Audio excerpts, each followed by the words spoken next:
Are you in there? Yeah, we're good. We're good? I would like to call to order the February 19th, 2024 meeting of the City of Monona City Council. Would the clerk please call the roll? Wood. Here. Rademacher. Here. Moore. Here. DePula. Here. Holmquist. Here. Bernstein. Here. We have quorum, Mayor. You have to call yes for me too. Oh, Mayor O'Connor, sorry. Here. Thank you. Please rise for the Pledge of Allegiance.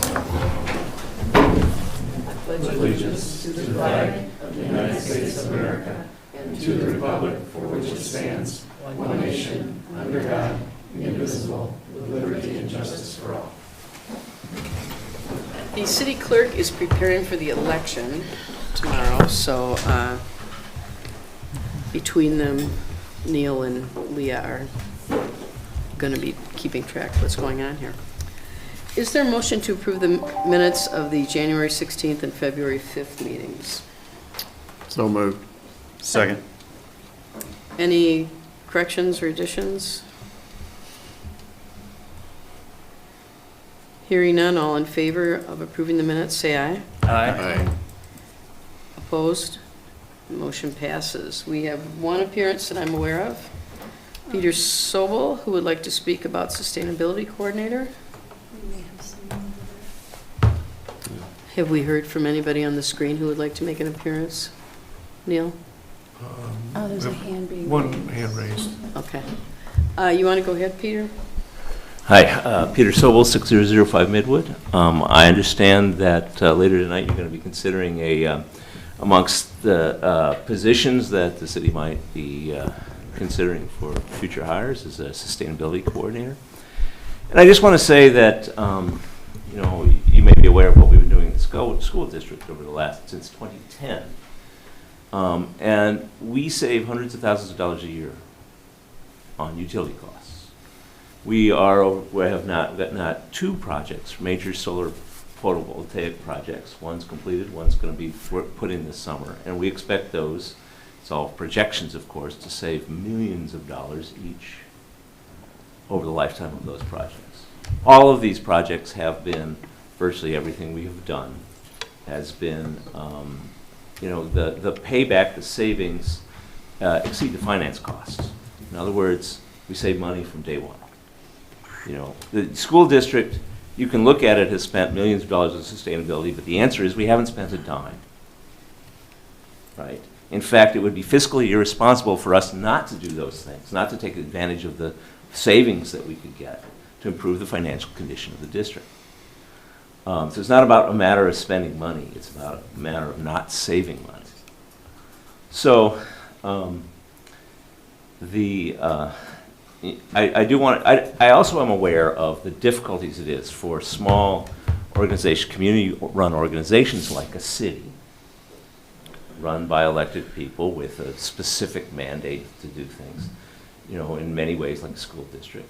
I also understand how difficult it is to go get new things done, to move in directions that people aren't familiar with, how to start doing that. So, as a taxpayer in Monona, my expectation is that the city starts taking advantage of some of these things to improve its financial condition.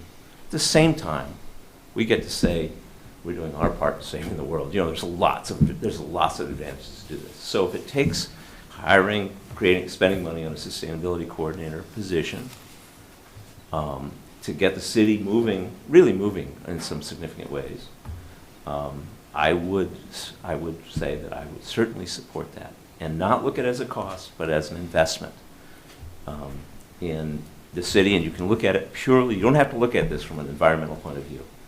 You can look at it purely from a financial, fiscal responsibility point of view. The argument stops with the school district. The argument stops there when you say, well, it's the bottom line, this improves our bottom line. You don't have to go any further than that. So I wanted to take the opportunity to urge you to take a good, careful look at that, do what's appropriate for getting the city moving on some of these things that you could be doing going forward. Thank you very much. Thank you. Krishna Elwell, did you want to say something? Yes, that is correct. Go ahead. Thank you so much for taking the time to hear my voice tonight.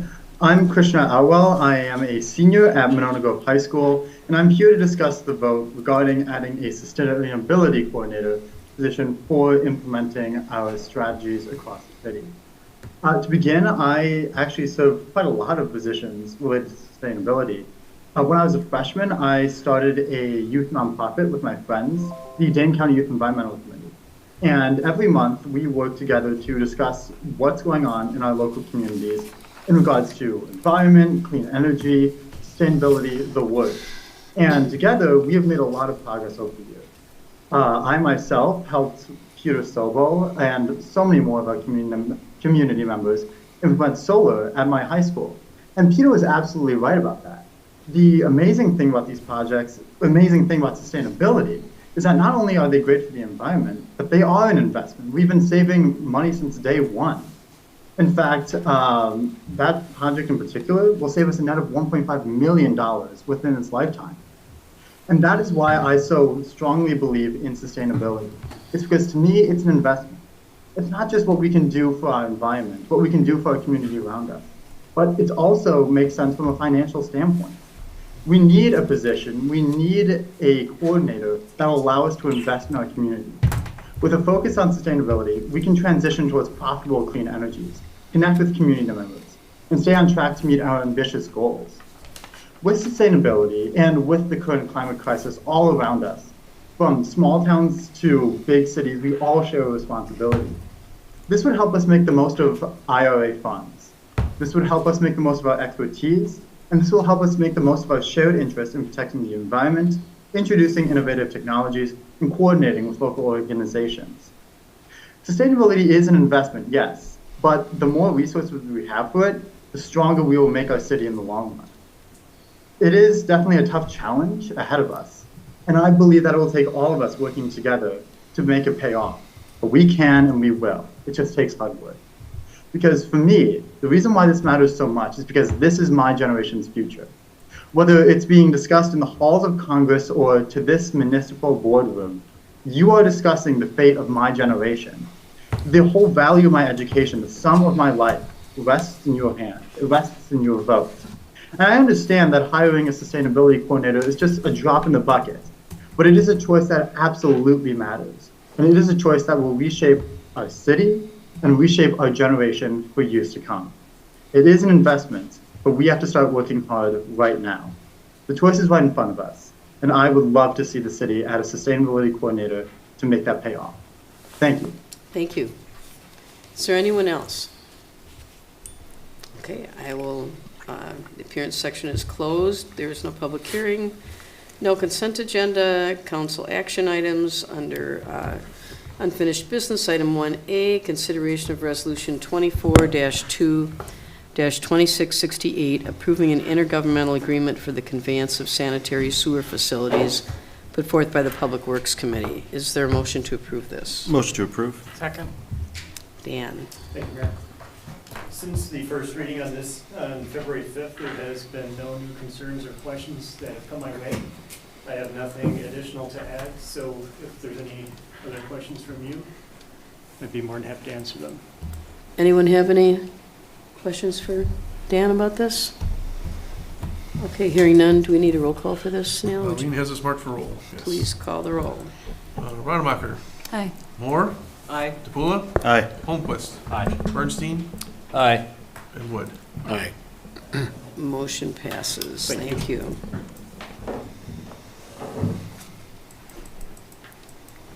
Let's see. I'll pass that on to you. Next, item B, consideration of resolution 24-2-2667, adopting an employee classification and compensation plan put forth by the Finance and Personnel Committee. Is there a motion to approve this? Motion to approve. Second. Okay, who is going to address this? Neil, were you going to speak about this a little bit, or? Certainly I can, Mayor. Obviously, this is the, actually, I think more than the second time that this has been before this body, Right. actually. And Finance and Personnel actually approved it last week. Yep, absolutely. At our last meeting. So certainly this involves the compensation plan involves the kind of the cost to continue, the adjustments of bringing up employees into the minimum range, as well as a plan for longevity to deal with employees going forward is kind of all identified as part of this plan. There have been no other changes since the last conversation on that, but certainly staff is available to answer any questions. Anyone have any questions about this? Alder Moore? Yeah, I just want to be clear, because the numbers have changed every time we've talked about it, so I just, at least, I'm not sure that what I have in front of me from a previous meeting is. We're looking at just the plan itself, not. This is You're not- just the adopting the compensation plan, you're plan not document. talking about, the We're not talking plan about the you're not talking about the referendum. numbers at all. No. We'll still be discussing that, Alder, as item C. Okay, so you're just accepting. We're not talking about the plan. referenda, Got it. right. We're just the plan that was presented a couple weeks Okay. ago. Our GovHR Got it. Right. consultant. Got it. Yeah, yeah. And Leah's here to answer any questions, if anyone. I think basically probably one of the most important thing is the finance and personnel recommended using the philosophy of compensating employees at the 60th percentile of the market range, just because there's so much competition here for staff that 50% were automatically behind the 8 ball, and we're going to look for someone, so. Yeah. Alder Bernstein? Yeah, I would just like to understand a little bit more about the term pay philosophy, and if that's a guideline, or is that an absolute standard? Is there flexibility in terms of negotiating a payment package? Yeah, to answer your question, Alder Bernstein, there is absolutely flexibility with that. I think it sort of depends on where we as a city want to be in the market in relation to the other municipalities in Dane County or the other municipalities that we compete with for employees. And so if we want to say we want to be the lowest paid municipality in Dane County, that would be a philosophy. We want to be the highest paid municipality in Dane County. That would be a philosophy. We're saying generally in the past we have sort of, I think, tried to be sort of right down the middle. But what we're seeing right now is that even though a lot of other municipalities in Dane County are not exactly comparable to us in terms of size, we still compete with them for employees. And so we're saying that being average in this marketplace is really going to just put us at a disadvantage. It's going to mean that we are on the low end of the scale. And so that is the reason for recommending the 60% of the market range as our pay philosophy. But that can move, does that need common council approval to move to 70%, or how would that work? Yeah, I mean, I think that would be part of the plan. And so if we wanted to amend the plan to move that, I think we would want common council approval to do that. Okay, good, thank you. Mhm. Anyone else? Alder Holmquist? Yeah, for a clarification point, what I think I'm hearing is in general, when you're looking at compensation for staff as a whole, not an individual staff Right. member. That's correct. That we're looking at a pay philosophy of roughly in the 60th percentile. That's correct. And if the plan were to change of generalities, that would come back. But an individual That's correct. may be outside of that 60th percentile for other reasons. That's correct. And it could be higher or lower. Yeah. Correct. Anyone else? Okay, do we want a roll call on this? I think it does not have it identified for roll mayor, but because it is, I think, regarding compensation as an expense, I think I'd rather, if it's just to be safe, I'd Okay. rather if we did one, that'd be okay? Well, if no one has any other questions or comments, would the clerk please call the roll? Rademacher. Aye. Moore. Aye. DePula. Aye. Holmquist. Aye. Bernstein. Aye. Wood. Aye. Motion passes, and thank you, Leah, and the rest of the staff for all the work you put in on this. I know you've spent a lot of time on it over the last several months. Next item, C, discussion and determination of total funding requests for referenda planning put forth by the Finance and Personnel Committee.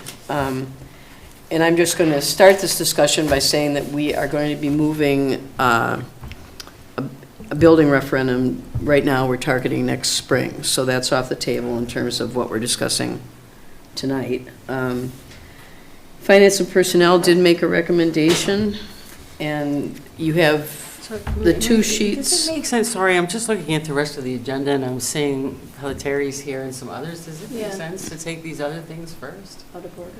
Well, we can take it all out of order if you want, move on. I'll second. Staff is here too. Yeah. I guess I'm just thinking that there's several other things that we could move through Okay. fairly quickly. And Well, if you guys are okay, we'll move on to new business and come back to this then. Item 2A, consideration of Resolution 24-2-2672, approval of contract extension with Pelletary Waste Systems put forth by the Public Works Committee. Dan. Thank you, Mayor. In your packet, you should have the spreadsheet that I created that summarizes the extension for either a 5-year extension or a 10-year, as well as the language of the contract extension provided by Pelletary as well. The Public Works Committee met on February 6th and February 7th and came to a recommended approval of the 10-year contract extension that continues weekly residential waste collection and continues the biweekly residential recyclables collection.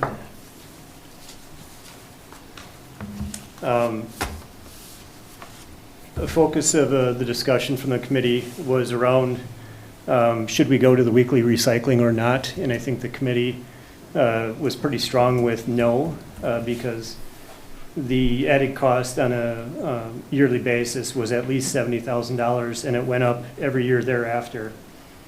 If a resident does have a need for additional recyclables collection, they have the ability to coordinate a direct contract with Pelletary for an additional cart, about $99 a year or $8.25 a month.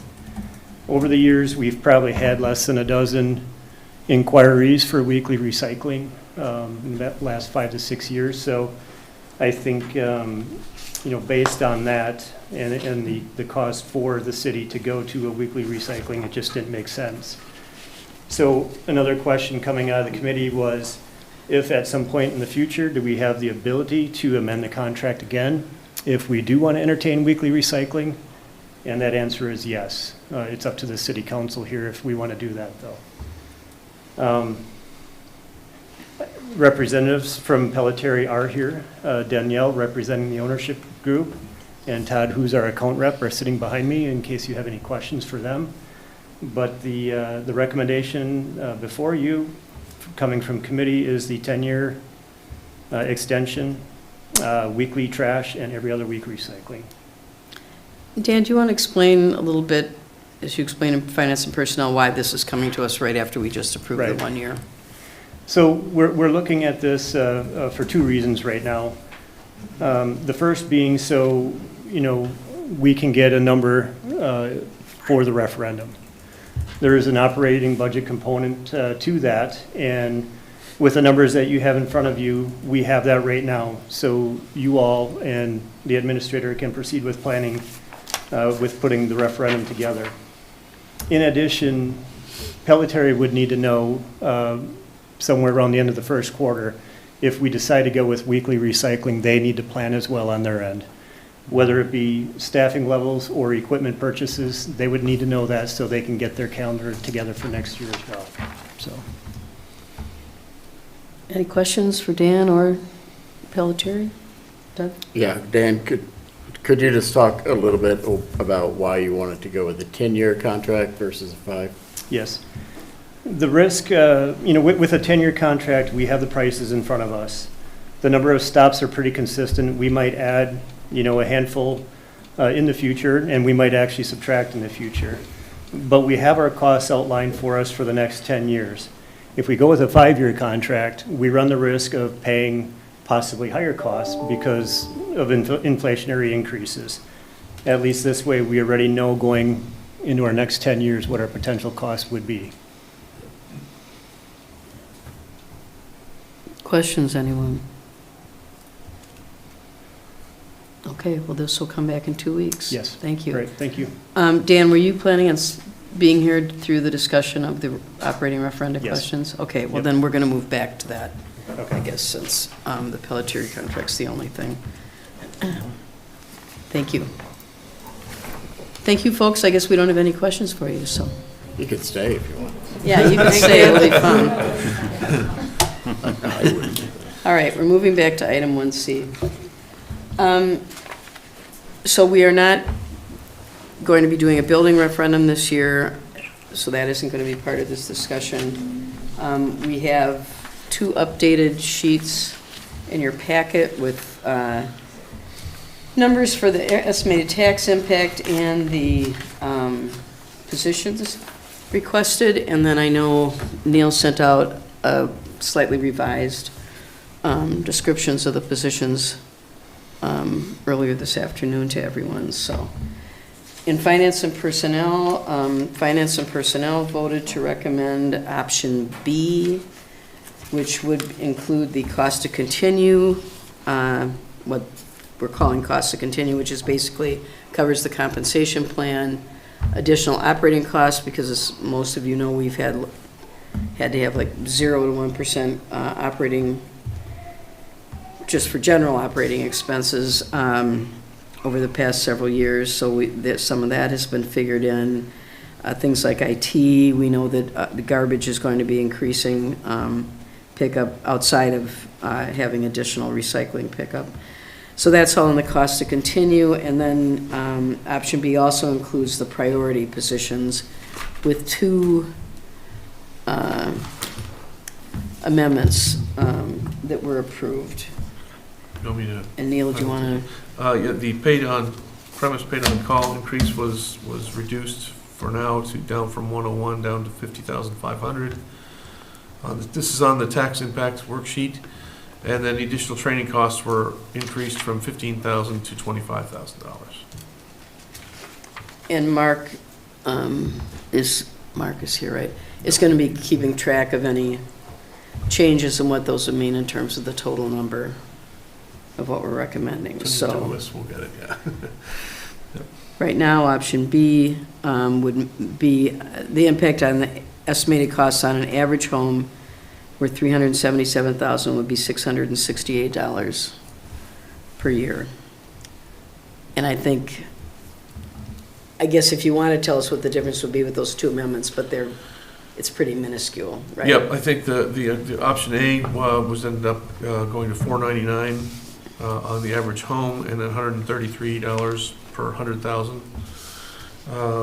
The option B, cost to continue plus priority positions, went to $657 on the average home, and then $175 per $100,000 in value. That's with the 2 amendments. Those were the 2 amendments, Right. yes. Doug? So I would move approval of option B with the amendments made at Finance and Personnel. Is there a second? I'm not sure. Well, just for purposes of discussion, I think just mainly to have something to Second. talk about. Yes. Got Yeah, it. That Thank you. was, yeah. Patrick, were you seconding? Yes. Because Okay. at this point, then the council can amend it, you know, Right, to right. either undo what the amendments we did at finance or to make other changes, which I suspect there's going to be at least one of those. but- Yeah. And we don't have a resolution in the packet right now, so. Patrick? I would like to make that amendment to add the sustainability coordinator into the priority positions along with the communications position. And do you have an amount for that? I do not have the amount as in the packet, the half-time position and that full-time position. I'd second that. So you're talking halftime of each? No, half-time for the sustainability coordinator, because I think that was what's in the packet. Question. Doug? Um, Or do we want a second? Oh, we have a second. We have I a guess. second. I was wondering if we could split those into two separate Two separate? votes. Yeah, we could do that. Okay. Yep. So I'll just focus on the sustainability position right now. Just, I would caution everyone that we don't have a place to put these people, these positions, because we don't have any, You mean they don't have a place to sit they don't have physically? an office space, yeah. So just something to keep in mind. So right now, we're looking at the sustainability Okay.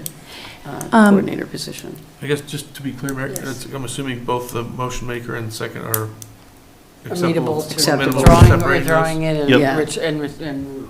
Yep, I'm Right, amenable yes, to that yeah, change. absolutely. So Okay. my motion is corrected to just focus on the Okay, sustainability. Yep. So position. right now, we're Yeah. focusing on the sustainability coordinator. Thank you, Alders. Yeah. Okay, so point of procedure or clarification. So if I wanted to propose something different, I would just do that right now? I don't have to speak I to think what first of Patrick all, we said? vote on Okay. this. Yep. We'd have to vote down the part-time that has been proposed, Got it, post to discussion, got it. and then you could propose something else. Or you could ask the original proposer if he wanted to amend his proposal for a third time. It could be a friendly amendment if you It wanted could be to a change it. friendly Yes. amendment. Okay. Go ahead, Doug. In that, with regard to that point, I guess, I'm wondering if, because what we're concerned about with tonight is that bottom line number of Right. what we're gonna ask for in the levy. So it sounds like there's a possibility that this position could fund itself to some extent. So if we put in money for part-time, it's possible that we could, because later, when we actually approve positions in a budget, it could be a full-time position, but only half on the levy. True. I mean, so we're not necessarily limiting ourselves to a part-time position if we pass that amendment. Because it sounded like, from what Peter Zobel was saying, that they've saved operating, they've not only saved, they've used capital projects to save on operating costs. Correct. And if that's the case, then it would seem like that would help pay for this position. And Doug, that was my thought process regarding that as well, to clarify that, Okay. because based on the revenue that they could bring to the city, that it wouldn't have to all go on the levy, which is what, but I probably should have been clear about that. So in terms of the total number, we're asking it's the halftime number. The and it halftime may number, be a but the full-time position, eventually. yes. But we aren't approving any positions tonight. Correct. Yeah. Just stole my thunder, y'all. But I'm all right with that. Any further discussion on that?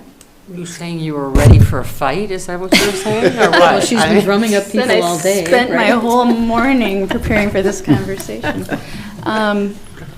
So I just wanted, I guess, the clarification. So we would be voting, okay, yeah, I guess you've answered my question.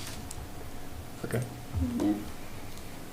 Is there any disadvantage, is there any disadvantage of just approving a full-time position right now?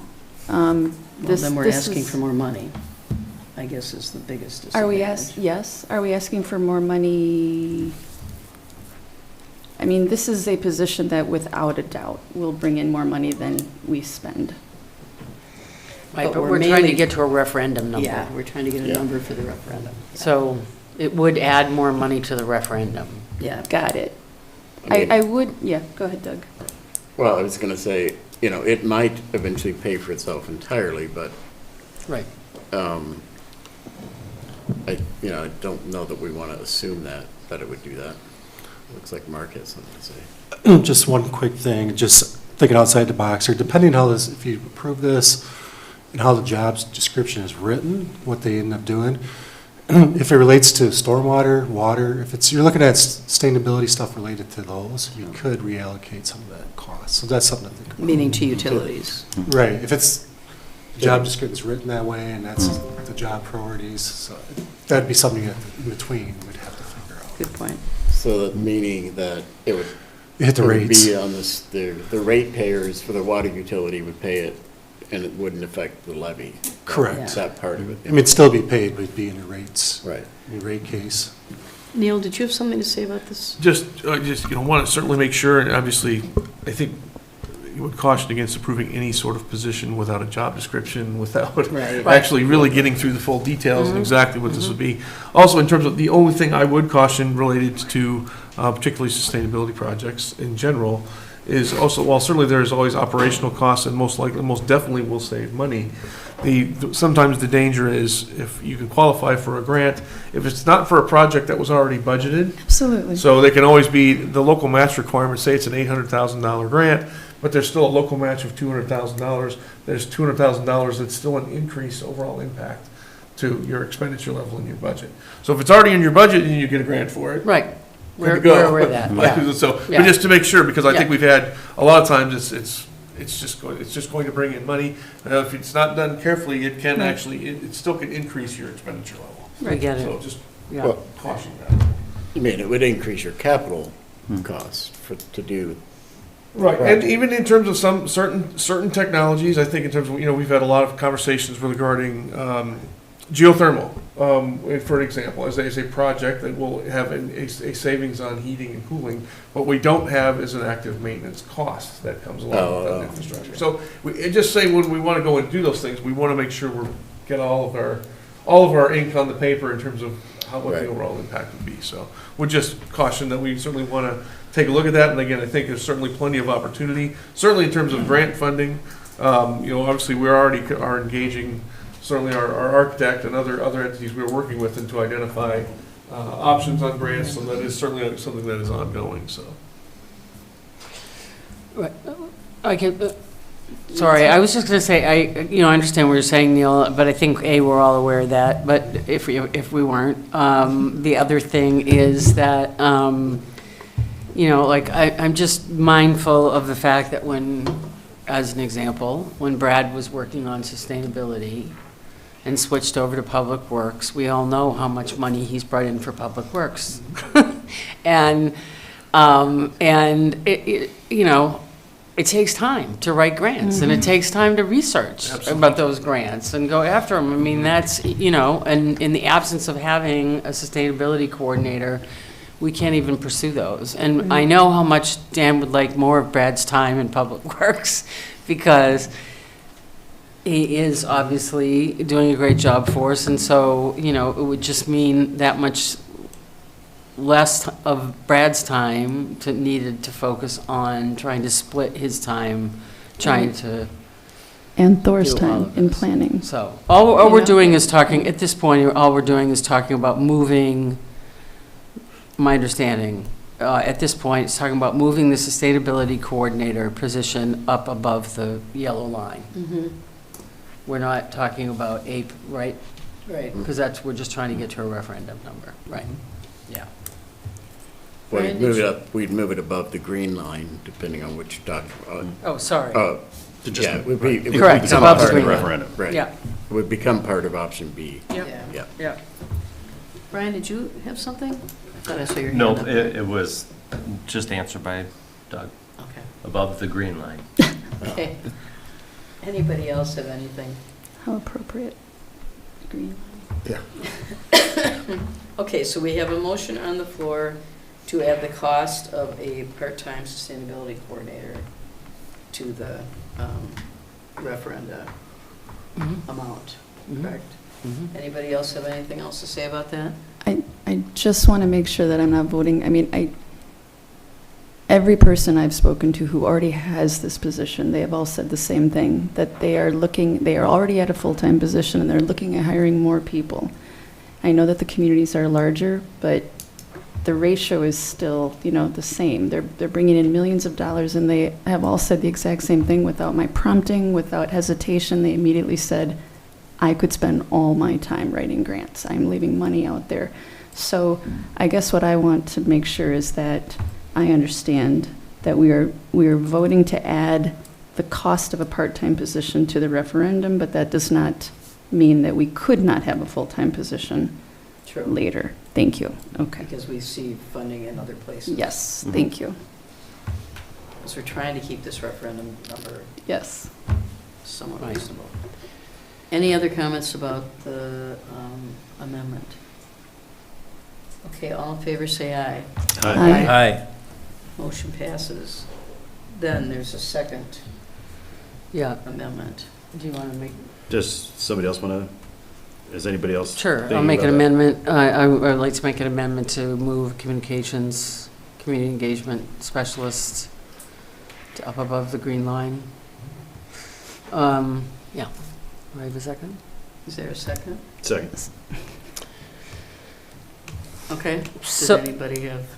Yeah, so I just, in doing that, I'm doing that because as everyone here knows, and I just wrote about it today, actually, you know, we hear all the time that our community wants more communication and that, you know, they, and I am incredibly proud of this community and of this staff and all of the elders that I've served with, and the mayor that we have, in fact, and Monona Community Media probably most especially, that we, in fact, have dramatically increased our communications since I started 7 years ago.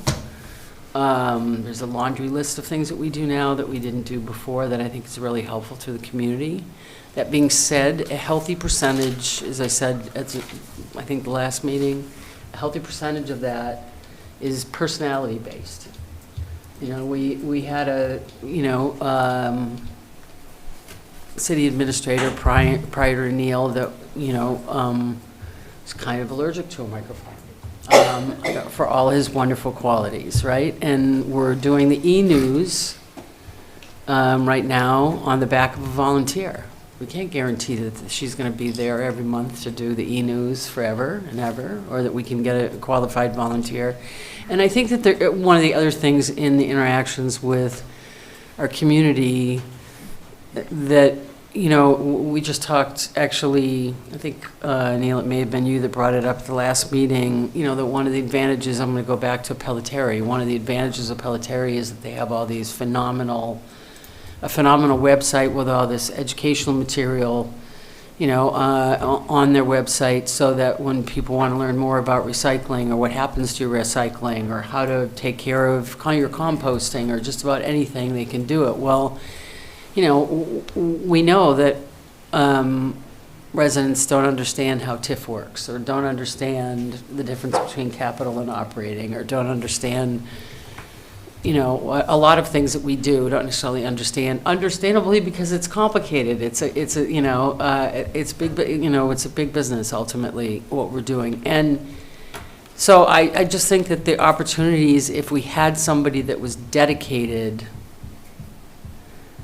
and you know, I'll just mention other volunteers. I mean, I'm going in tomorrow morning to cut a PSA at WVMO. You know, so tasked tonight. You know, I got a phone call and somebody said, "Can you do a PSA on the upcoming Snow Snake games?" You know, we wouldn't have had a transit survey if I wasn't, or we would have had a lot less of a transit survey if I wasn't. And I'm not saying I did it all, but I'm saying, you know, I mean, I put together marketing plans, I put together surveys, you know, there are a lot of us here as alders that, besides the meetings that we're in, we're putting in a lot of extra time to support, because we know that we're short-staffed and none of our staff has time. And so I just think that this is a one-shot thing for us, this referendum. We're not going to go back and do a referendum 2 years from now for more operating funds. And I think we have to think about all of the projects coming up, including the public, you know, and I know we're going to have a firm that's going to be doing the referendum for the public safety building, but or a lot of us often said, I think Neil said, you know, we're a small city with big city problems. And I just think it's penny wise and pound foolish to cut this particular position out and rely on other, you know, communication to be other duties as assigned, or a hope and a prayer that we're going to find a volunteer that will help. So. Anyone else? Brian? Is there a description of this? I don't see it in the staffing plan update that was sent today. It's, Neil? Because they're in that bottom tier, all we did not prepare a justification or a detail for those, so. Staff was not recommending them Yeah. at this point. Right. So I would say similarly to the sustainability coordinator position, I think there's somewhat of a sense, given that there were some duties that were assigned to individuals, but it's difficult to move that up and have that be part of a good, robust communication plan as it relates to referendum without some idea of what all this is including. I'm sorry, could you say that again? I'm not, The I didn't items in hear red what don't you have said. any description of what it is that they do besides the words of the title. you mean on these long-term evaluation positions? So the idea of a communications community engagement specialist, there's no description or general paragraph that describes what it is that that position would be doing. Correct. It's because they tough fell to- below the line. It's tough to determine that we want to move it above the green line to make it a near-term, immediate need without some level of understanding of what that might be. I understand that this wouldn't necessarily lock us into these are the positions that we're hiring, but I think it does lock us into how do we communicate to the public of when we're looking at a referendum, these are the positions that we're looking as a portion of that, even though they haven't necessarily been specifically assigned. Is there some reason why you didn't have that problem with the sustainability coordinator, but now you have that problem with the communications, since neither one of them had a job description? I think there's been some pretty good understanding of the role of the sustainability person going back to when the sustainability plan was written. I think there are elements that have been part of the job duties of assigned staff along the way. And so that's where I think I've had, that's where I had a little less of a concern regarding the description of that. Anyone else? Doug? Yeah, well, I would just note the total cost of this position would be $87,770,271. Mark, you earlier at Finance, I think you were able to tell us what the impact was per 10,000, 100,000 of Right. spending. So when I did the thing, it's, get that number up here. So this I have in there for an average home, assessed house is $21. Per 100,000, it's $6 for the communications person, but I can get the.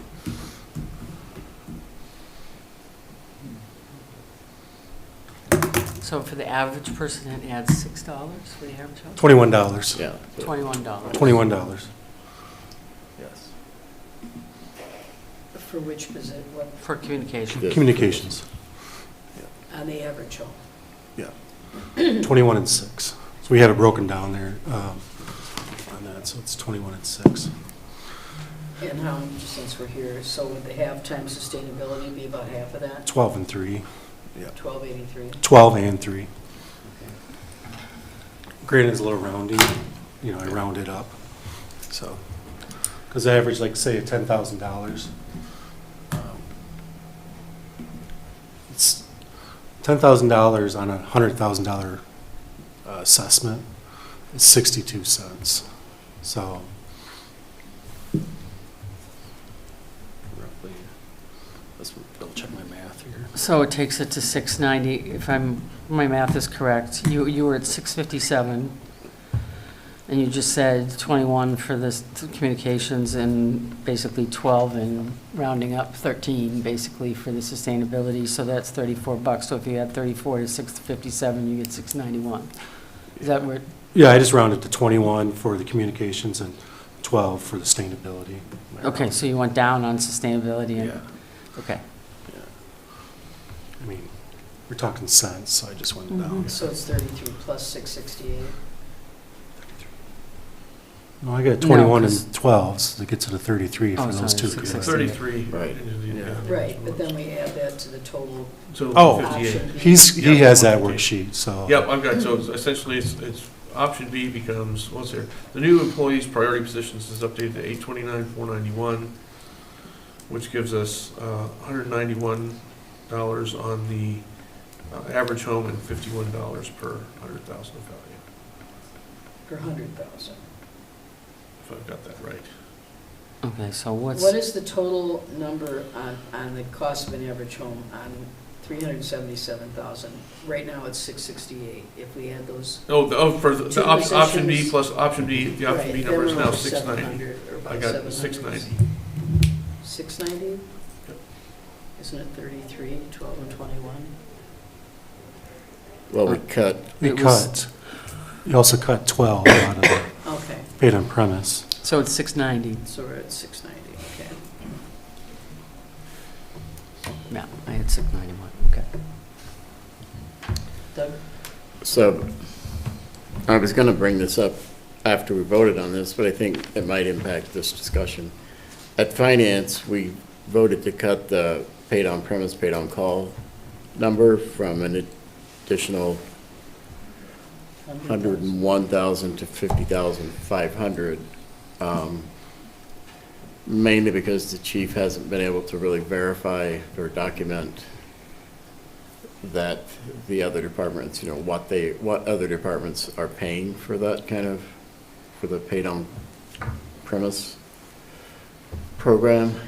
But, so it was sort of left that if he were able to do that, to provide that information, then we would consider adding that 50,000 back in.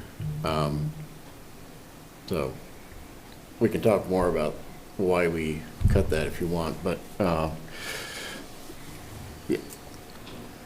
it did, the 101,000 represented an increase from about $30-ish for 12-hour shift to 96, I think, per 12-hour shift. So anyway, for this discussion, I guess the point is there is that hanging out there that if It might come back. it might come back.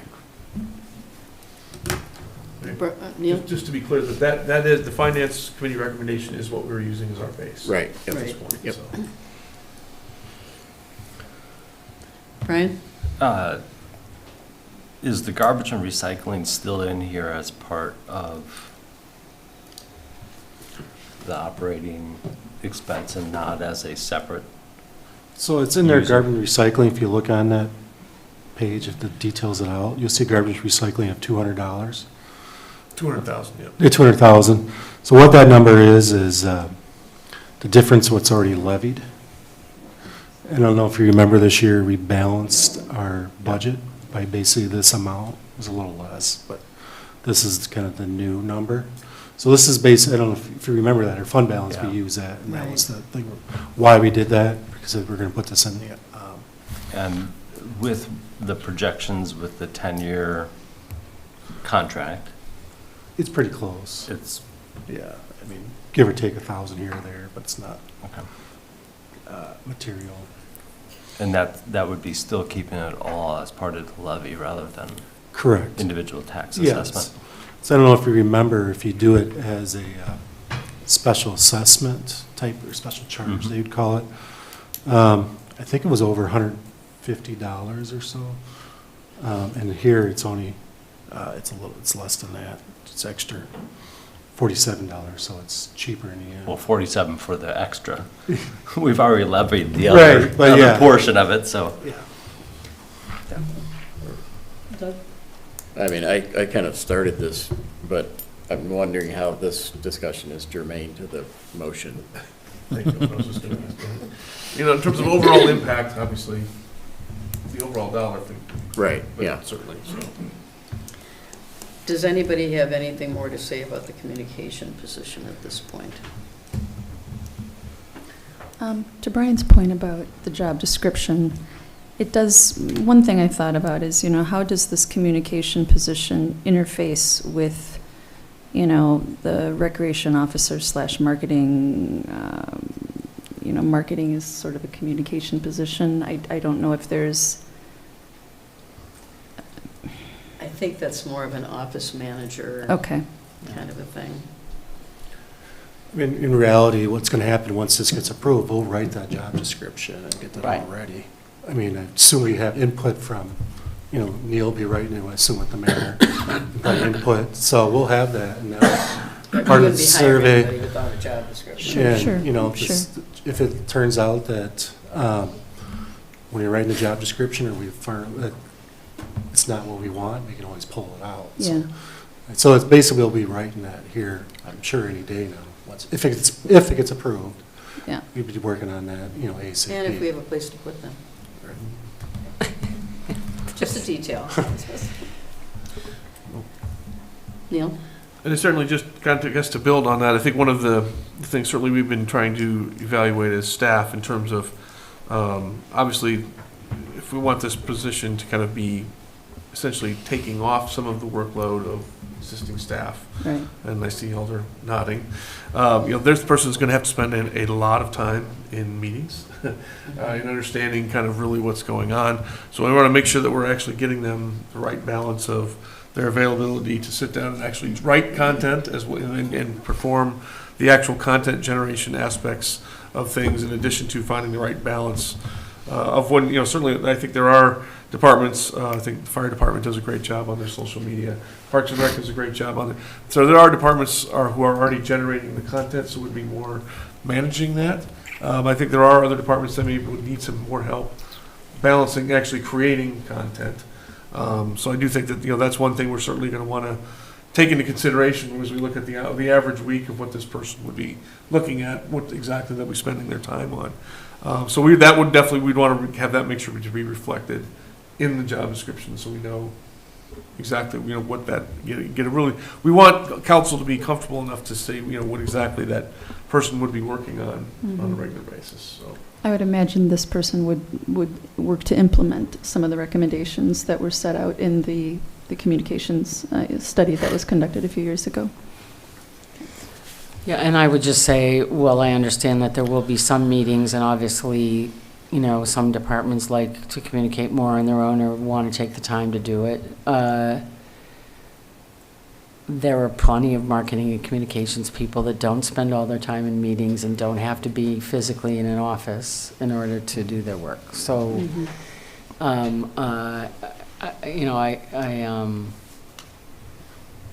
so. I don't disagree. Yeah.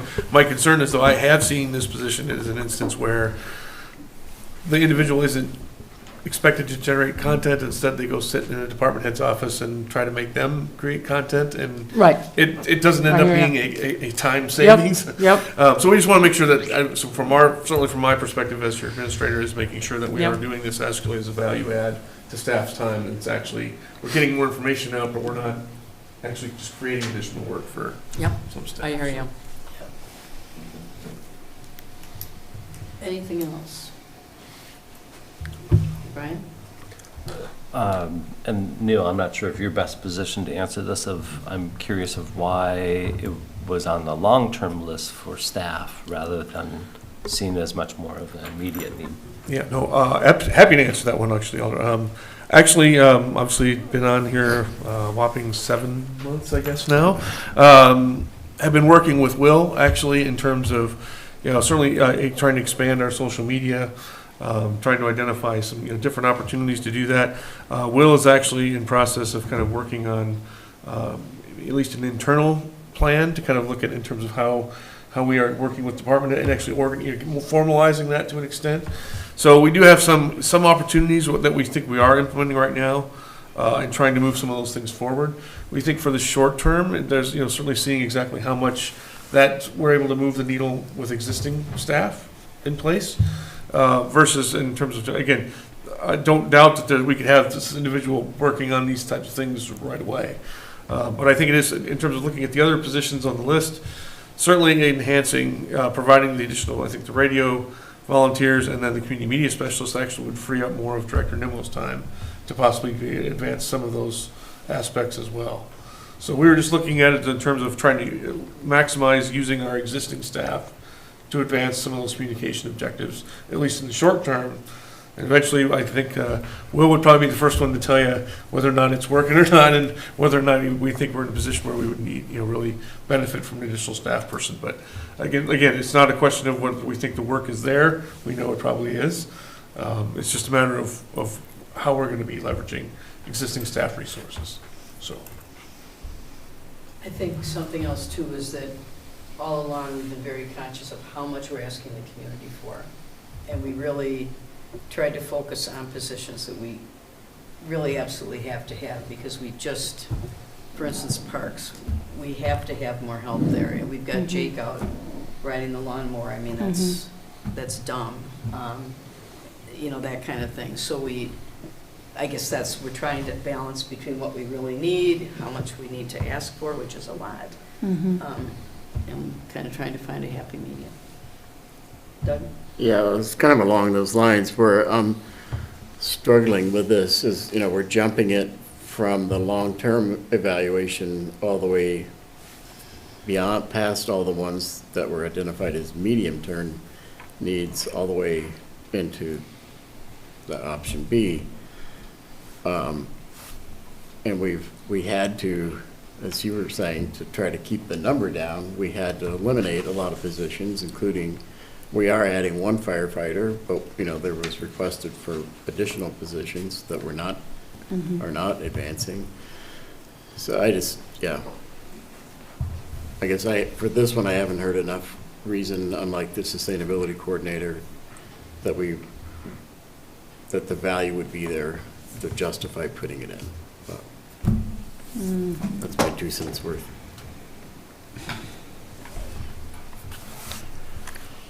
Anybody else? Can't see everyone down there.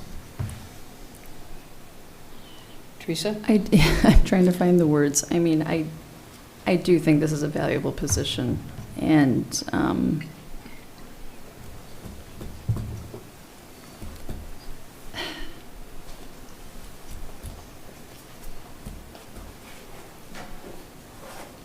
is there what about a part-time position?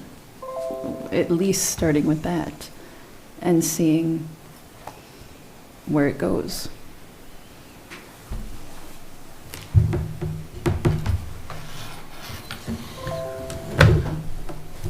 Brian? I think a key piece for me when I'm thinking through this is not, these are the set in stone positions. If it weren't added to the list, that doesn't eliminate the possibility of that position actually being created and brought forward and being budgeted for and passed this upcoming year, for example. To me, this is creating a list of what is it that we're communicating along with a dollar amount to ask the public to commit to. And not all of those items are actually probably going to end up exactly the way they are on the list, is my guess. Yeah. Mm-hmm. And so I think that's where I think there still is some flexibility of Right. the value of items associated with this position might still rise to the top. Mm-hmm. And it still might rise to the top where it says we want this position and we want to hire this position this upcoming budget cycle. I don't know. Yeah. I want to make sure that we're creating a list that is easy to communicate that these are our needs and maybe some wants with a dollar amount that hopefully people can get behind. Right. I think when it comes to sustainability and probably also communication specialist, those two positions could help pass the referendum. I really believe that I can speak for the entire sustainability committee and those who were at Fratelli's on Thursday night, standing room only. We were turning people away. It was packed. I mean, the wait list, people care about sustainability. They really do.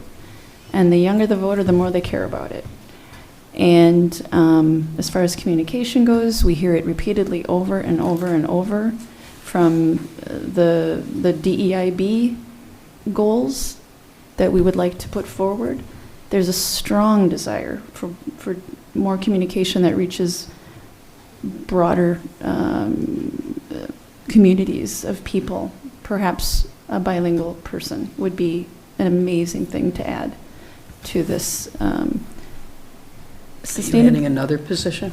No, I'm just saying that when you put out a good compensation, you get good people to take those jobs. There are bilingual folks out there that might do very well in a communications position. I'll say the same with sustainability. I mean, you put out a good compensation packet, you're going to get someone that can be your facilities manager, you're going to get someone that can be a grant writer, you're going to get someone that can do a lot of things and really bring in more benefit to the city.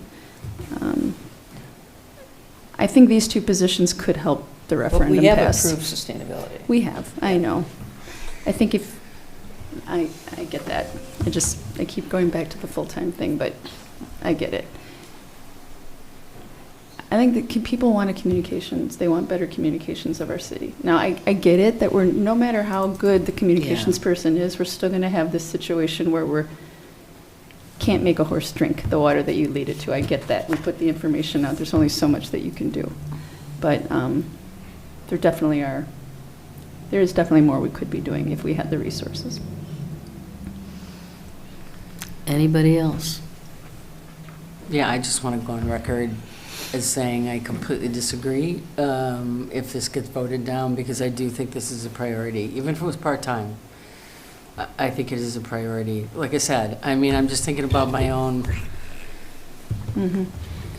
my own file, folder in my own computer that says City of Monona, and the number of things that I've written as an alder for this city since I've been, I mean, there's a lot of us, the FAQs. People have been bugging me to update the FAQs on transit. Well, who's going to do that?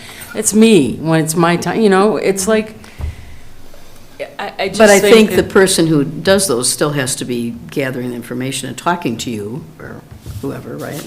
I mean, or someone. Not necessarily. I think that's a big leap. I think a communications professional could do a lot. And I also think, to your point, that having, as an example, Jake mow the lawn as the director of rec, I would argue that having staff who don't have a specialty in communication, doing all their own social media and whatever, when they're also directors or assistant directors or whatever, I don't think that's a wise use of resources either. So I'm just saying I disagree. I understand that may not be this body, but I just think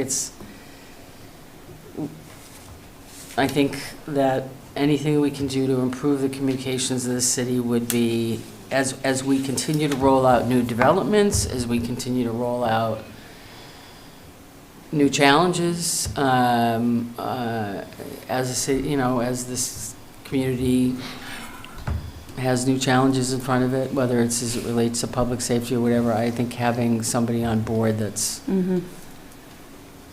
would be a valuable thing. So, Patrick?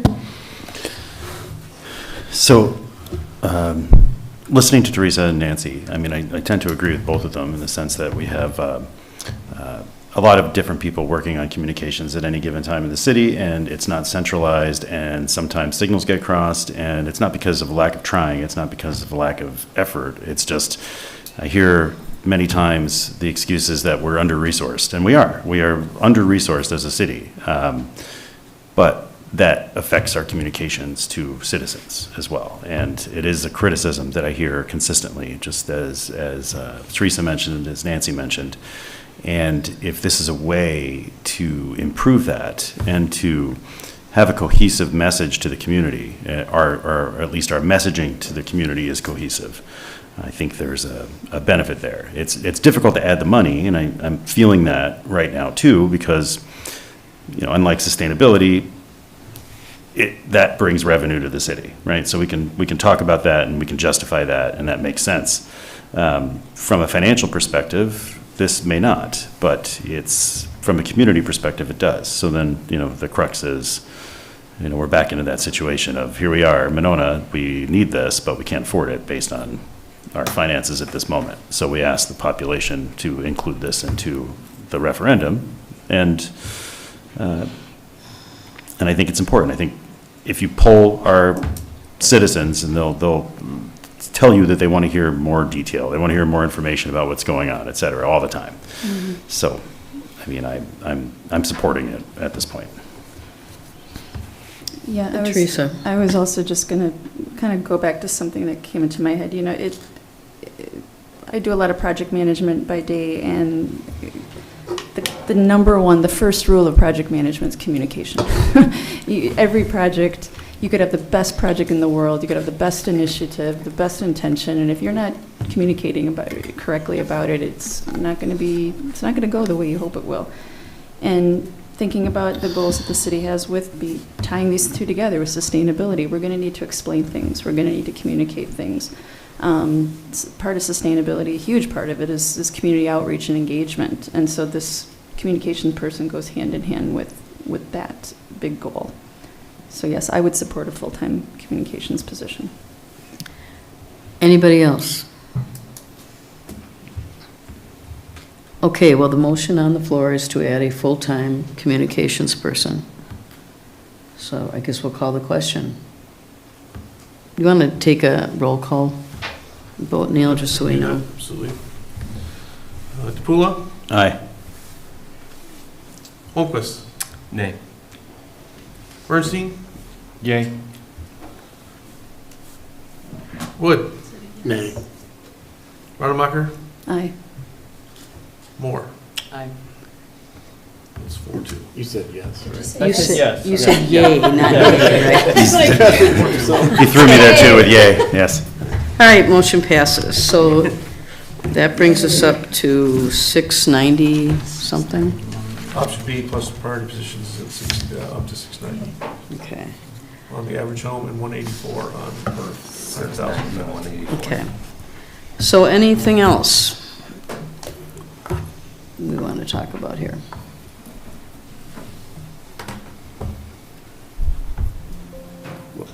Yeah. Doug? It came up at finance that Neil is going to be talking with the communications company tomorrow. I don't know if he wanted to kind of give an update on what that's going to kind of be about. Should we do that before we vote on it? We still need to vote on the As amended, be voting on that. option B as amended. Do you want to talk about that before we vote? Either way, I guess. I mean, it's. If you want to, Neil, go ahead. Okay.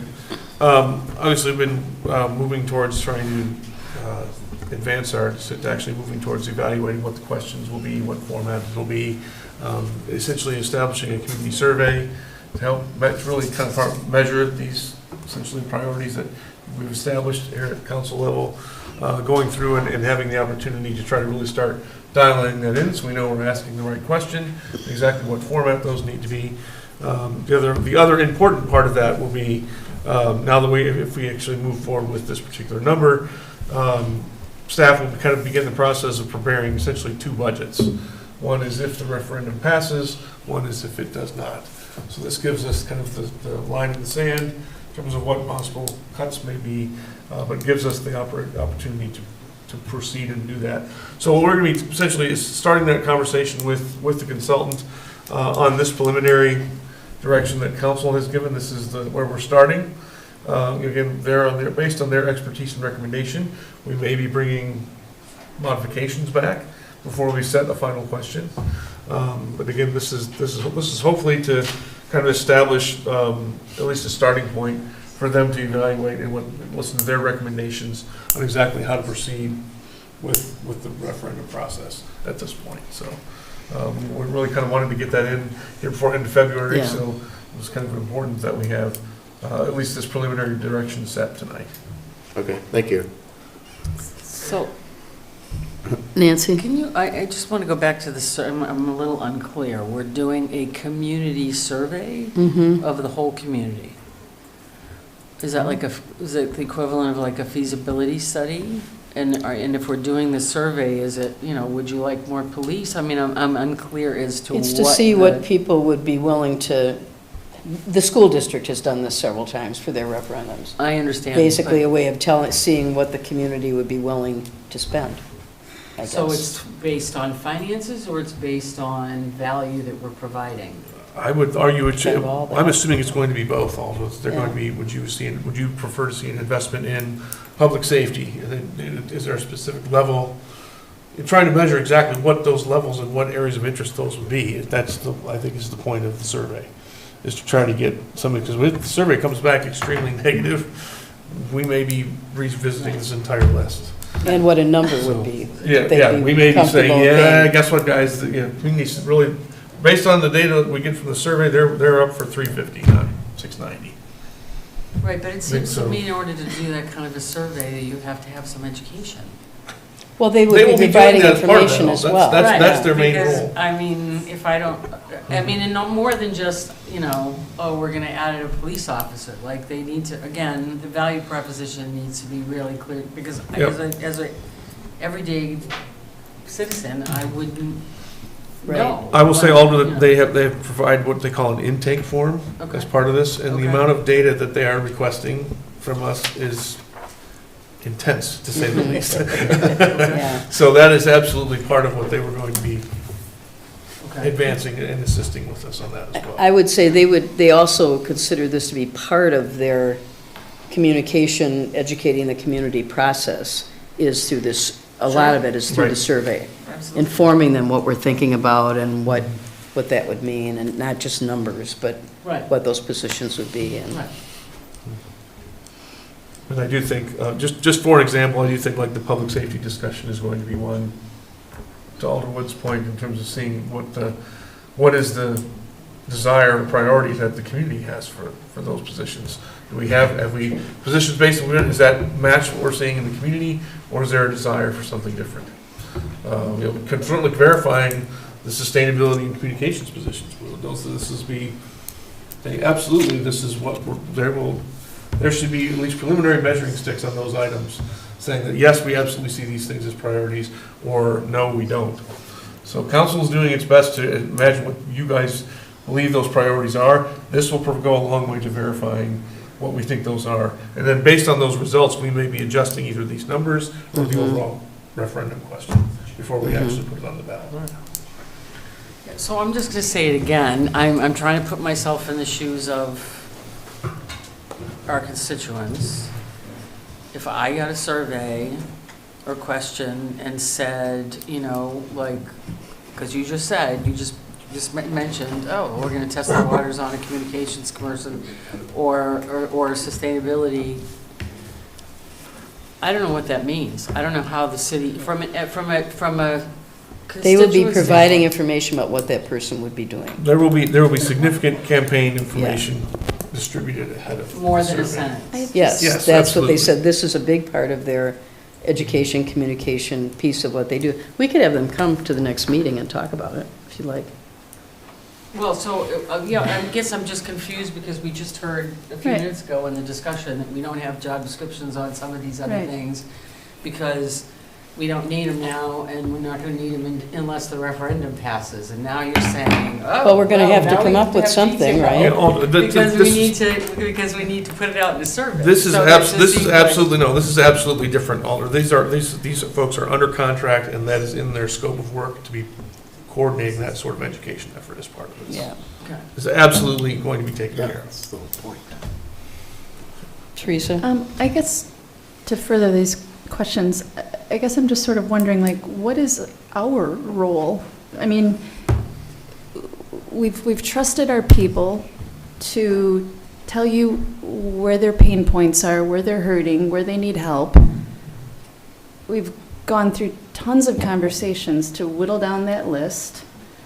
We've spoken among ourselves. We've had weeks of time to think about, why is that not good enough? Why can't we just make a decision? Why do we need to have the public second guess that Ryan needs, They're not someone at the library? second-guessing specific positions. I think it's more a matter of trying to get a good handle on basically what the public's willing to pay.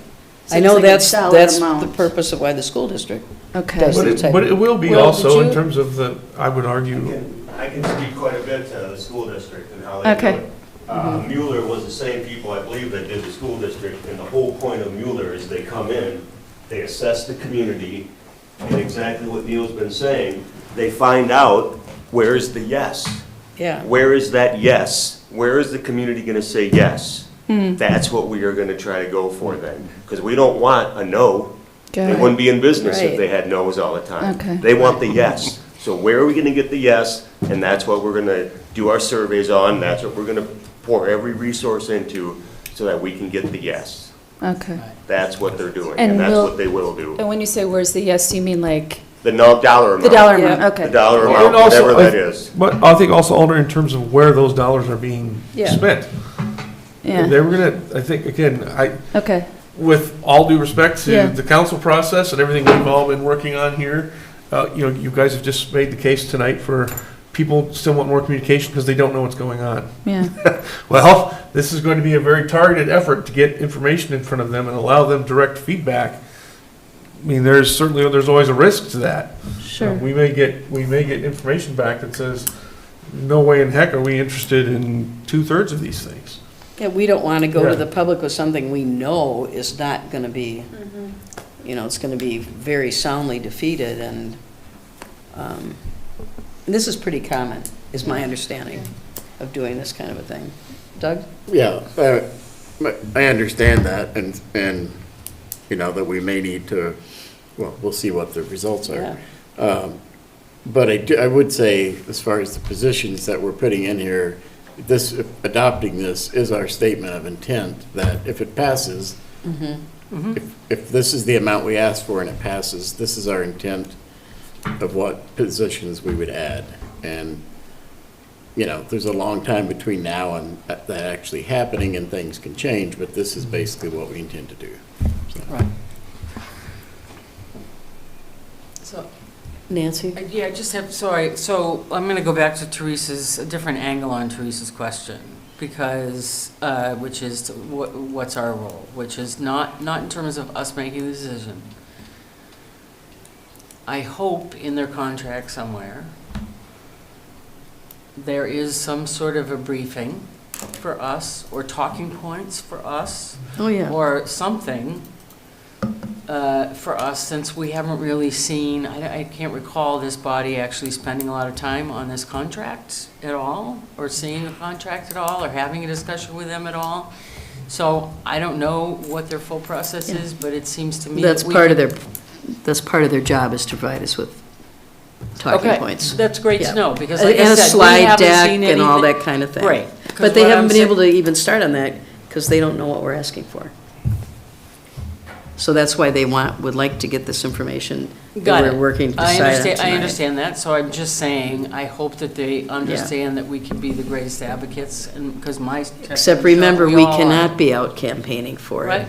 We are not supposed to be out campaigning for it. I'm not saying I'm not saying I'm gonna campaign for it, but I wanna be prepared to answer questions, because Exactly. we're gonna get them. Yep, And I wanna, Yeah. I wanna be bragging on our staff, I wanna be, as we always are, I wanna be making sure that we're, and that's why we're hiring them, to provide that. okay. Will, I did you have just something else to add about that?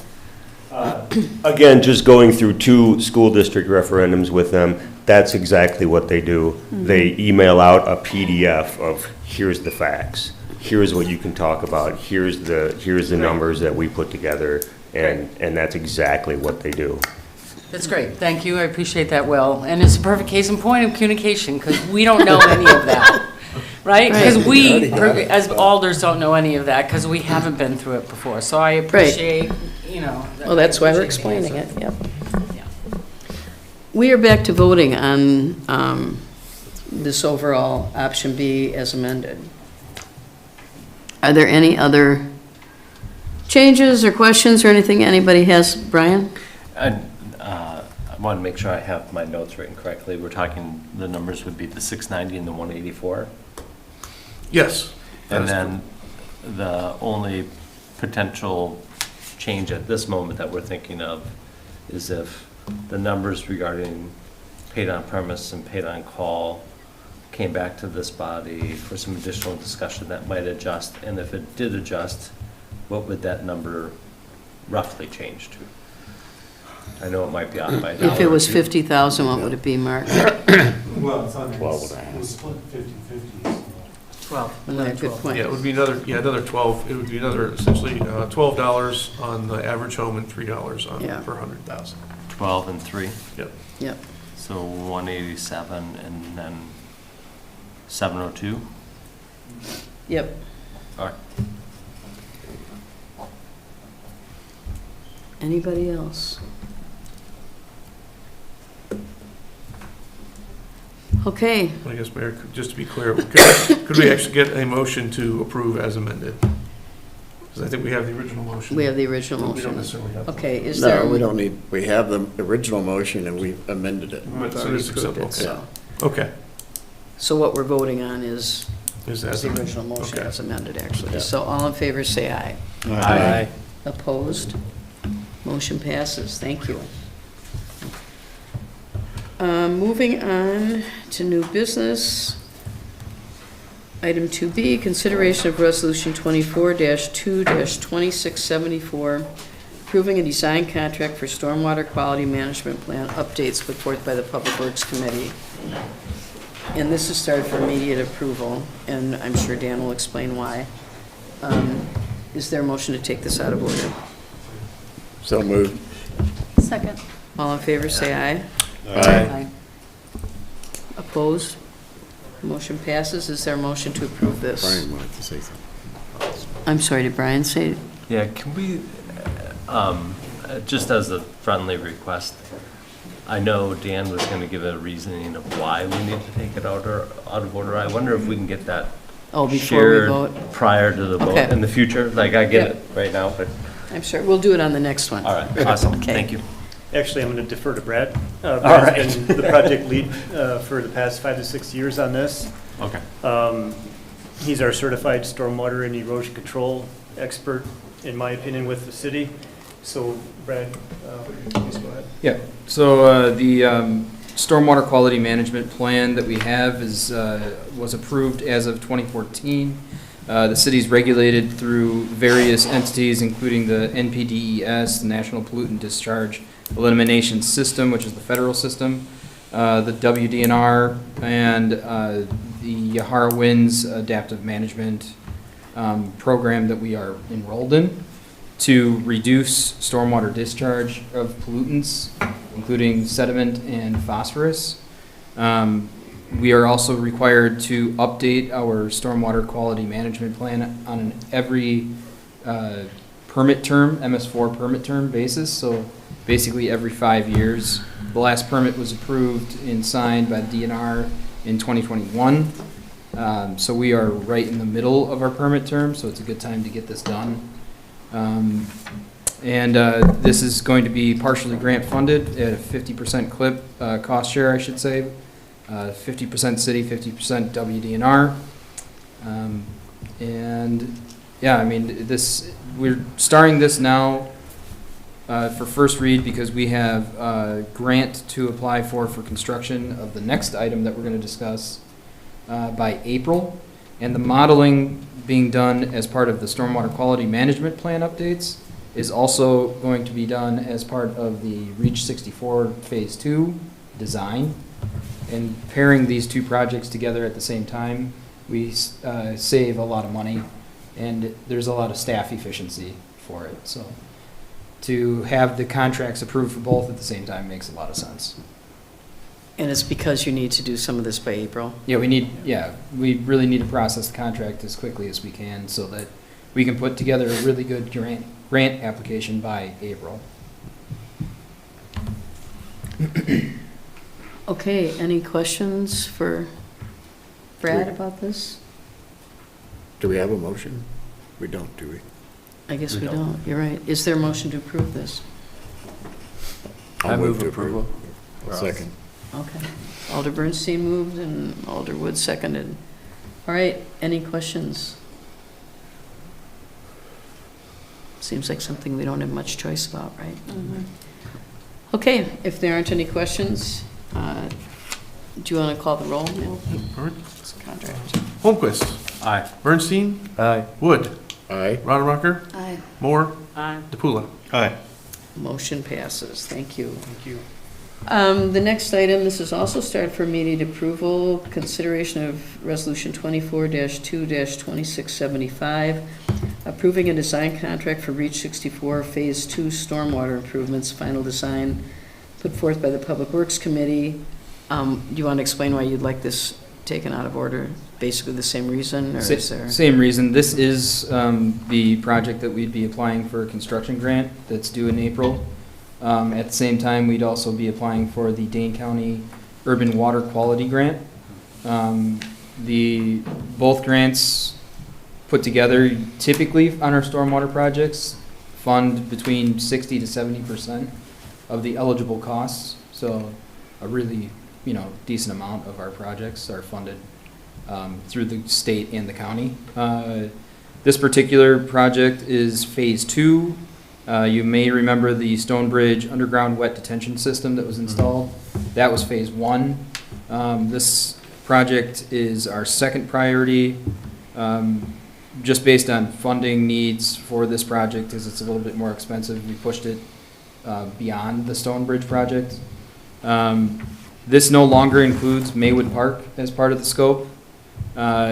This will only be happening between McKenna and Midmore at it's that strip of old right-of-way between McKenna and Midmore. It links Kelly Place to Midmore. It's a new type of design. It basically acts like a wet detention system. It is a wet detention system. So it's basically a line of pipes underneath the ground that kind of zigzags back and forth. They have chambers in them. They collect sediment. They hold back rain events so that the velocity and pressure of the rain doesn't scour out at the outfall. So it slows the water down in the pipes. And therefore, the slower water goes, typically the mantra is slow it and then treat it. So that's this type of system. The total design fee proposed by Veerbecker is $36,000, which is a pretty competitive bid in my opinion. I guess I'll open up to any questions. Well, first of all, we need a motion to take this out of order. So is there, Take this out of order. is there a second? Second. All in favor, say aye. Aye. And then we need a motion to approve. Move approval. Second. Okay. Do you, several years ago, we had a long explanation of what Reach 64 is for the council, and I know we haven't done anything like that since, and a lot of people weren't here.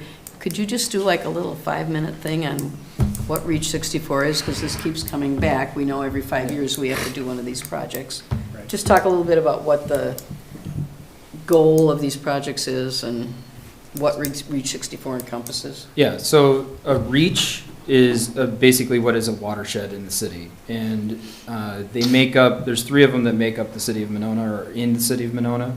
We have Reach 64, Reach 65, Reach 66.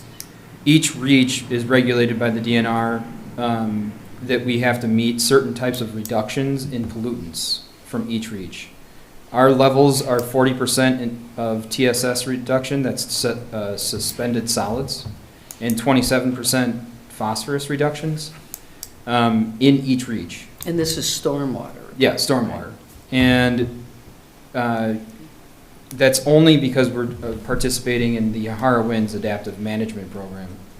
So had we not participated in that, which is a DNR-approved program, we would have to reach reductions of 73% TSS and 61% TSS in Reach 64, 68% TSS TSS and 63% phosphorus in Reach 65, and 62% TSS and 54% phosphorus in Reach 66, which basically, with our level of, open land that's available to the city, would be unreachable for the city to be able to do. Right now, the only reach that we're short on our reductions in is Reach 64. So We are right at the current state at 25.4% in TSS reductions and 16.5 in TP, so we need to get to 40 and 27 respectively. Brad, can you give them an idea of where the borders and boundaries Yeah. of Reach 64 is? I was gonna say, this is what blew my mind, So as it relates to Maywood, in Right. Reach, terms of where the water comes from. Yeah. Reach 64 includes everything from the northern tip of the city all the way down to what is essentially Frostwoods Road, basically, if you want to call it a fairly delineated point. It's the biggest watershed in the city. It also encompasses a lot of Madison that drains into Monona. Just so happens that we manage a lot of stormwater from the city of Madison. This particular project is in the largest watershed within that reach in the city.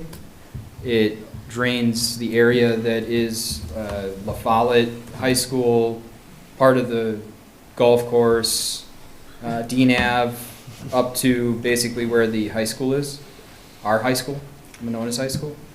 So it's a fairly significant sized watershed, which is why we're putting it on a pipe that's 60 inches in diameter and has so much water flow going down it that we have special manholes downstream that are attached to the lid so that when the water pops the manhole lid off, it doesn't go into the street.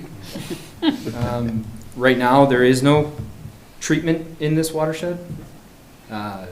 So this would be, that's why it's a high priority. It's also listed on Dane County's list of worst outfalls as the #1 worst outfall Yeah, in Lake Monona, for Lake Monona. So, yeah, we're number one. after this project, obviously it won't be, but in 2018, we did the study with Strand and looked at our options as a city, and there's not really great options. They're all fairly expensive. We don't have open land. Usually, if you have open land, you can drain water to it, let it sit, infiltrate. That's the best way to handle stormwater. We just don't have that option. So this is priority #1. In another 5 years, we'll probably plan another project. The next priority would be something in Winnequa Park. And then after that, there's not a lot of great options left. So then we're going to be kind of scrambling to possibly get creative, do some stormwater trading with another community within our reach that is above and beyond their reduction requirements, things like that. No cheap options. In all honesty, for as expensive as this is, the fact that we get the grants, it's, if you put a price to the number or the quantity of phosphorus reduced, this is probably our best option going forward. So that's kind of what we're doing here. And a that's what- communications coordinator could explain all of that to people in Monona so they understand what's going on. First, Brad's gonna have to explain it. Yeah, no, but, That's why the Public Works Director defers to our Yeah, water expert, yeah, because yeah. he knows the finer details. I mean, But that's what that big box in Yeah. Stonebridge was put in there to do, Yeah. was to She filter may out not our have seen the water. big box. Oh, This is a yeah. different way of filtering Yeah, it right. in another part of the city. There's also a big box in front of my house and a big box in Right. Schluter. okay. Hmm. it's all part of the puzzle. Yeah. So, Alderman I Moore. do have a question, and I know we covered this in Public Works, but since this is a new design, I know, I'm all for innovation, but, do we have, is there a track record of this really working the way it's supposed to work in other communities? Yeah, there's similar designs to the one that is proposed. Ours is just unique because of how long the section of right-of-way is versus Right. how wide it is. You see a design similar to this in parking lots all over the state. Okay. It's just that you don't have such a long horizontal length before like wrapping the pipe. So the water has to go all the way to the end of the pipe and then kind of turn a corner, wrap back like a snake, basically. In essence, it's the same thing that we have at Stonebridge, but in a different type of design, Yeah. narrower. We still follow a maze-type pattern. Solids are able to settle out in low flow. We have the ability to access this series of pipes to clean them out. Right. But it is similar to what we did at Stonebridge, but I think a much more efficient and cheaper process. Okay. Yeah. I think this is in other parts of the United States where this concept is taking place, You is actu- taking hold.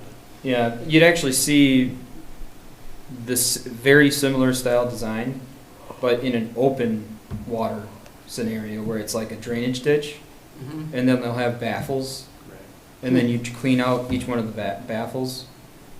We proposed something similar to this as conceptually in 2018, as it's called a regenerative stormwater conveyance system. Basically, the water goes to a pool, pulls up, overflows, goes to a pool, pulls up, overflows. We just didn't have a location that it would work in. Right. We thought about putting one in Stonebridge, I remember but the that. park wanted the park. You know, we would have Yeah. had to take up basically all the park to do it. Right. So we did underground there, and as opposed to something like this. Can you explain the bypass? Yeah, so like basically all of our systems that we've installed, there's a bypass device. So when we get a high flow event, the water, it's untreatable, that much water and that velocity in that short time period. So you bypass those events and it goes down the existing storm sewer that we have. So one of the coolest things about this design is that we can leave our storm sewer in place. We don't have to replace it, which saves us a ton of money. And then we basically design the system around our existing storm sewer. So when we get a high flow event, it goes down the existing pipe we have now. When we get a lower flow event, it goes into the system. Got it. So, Teresa? when this project is completed, what benefit comes to the average citizen? Like, tell me how this makes my life better. Do you like Lake Monona? It helps clean the water. It helps clean the water, so it's just- It takes the phosphorus. Okay. It helps reduce the phosphorus, the solids loading on the effluent, or the outfall to Lake Monona. We'll stop getting calls from the neighbor that lives right next to the 60-inch outfall that scours the lake bottom that you can see from satellite imagery. Oh, sure, yeah, I saw that picture. So, yeah, I mean, it's a major benefit. This is the worst outfall in terms of stormwater quality in the entire Four Lakes area. So, less green algae in the water Yeah, at the end of the day. less blue-green algae, less sediment, less muck, Yep, less Yep. weeds. and it's going to be like a noticeably less difference, like, Yeah, I'm Yeah. sure that people will notice it. yeah. Yeah. And how does it affect drinking water? Completely separate from drinking water? Separate. 'Cause that's an aquifer, that's our sandstone aquifer, okay, great. And this is something we're required to do. Yeah. Yeah, Not that we wouldn't do it anyway, but. right. Rick? So I'm struggling a little bit to know exactly where this is. I know you said Kelly Place. Oh, you're looking at the map, yeah. I'm looking at McKenna Road where it meets Kelly. Where Kelly placed That little. dead ends at the curb line, Mhm. there's 60 feet of city property. The system of pipes will be laid underground in that vacant city property. We have sanitary sewer that runs through there now. The sewer would be moved north or south, and then the series of stormwater pipes would be laid in there. So it's, I don't want to call it park space because it's city property, old city right-of-way for a street that would have eventually gone through there, but the street won't go with stormwater pipes. Yeah, it's the unused Kelly Place right-of-way. Right.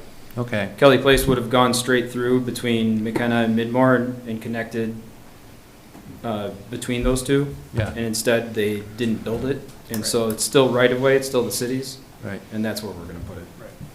Now, do you expect, is the public, the individuals who own property directly to this, are they aware of this project? Do they know what's coming?